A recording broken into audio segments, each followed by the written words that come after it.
म त्यस्तो गरौँ न यस्तो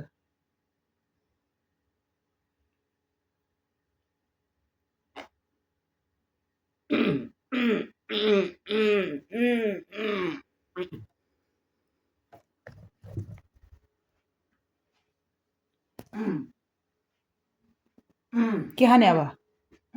खाजा खाने खाजा खाने ओके म ल्याइदिन्छु पक्नु तँ पनि खाजा खाने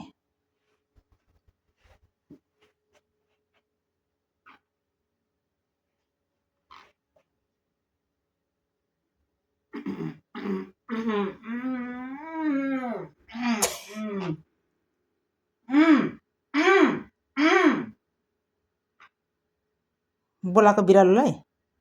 बोलाउनु न आइज भनेर देपालाई के भन्ने लु भन्नु देपालाई देपाले देमाको भिडियो खिचेर पठाइदिए भनेको छ भन्नु त लु काम गरेर पैसा कमाएर सुन किनेर ल्याइदिन्छु भन्नु न खोइ छिटो भन्नु न काम गरेर पैसा कमाएर सुन ल्याइदिन्छु है भन्नु नभन्ने देमा नभन्ने कि पात्ता कि दिलमाया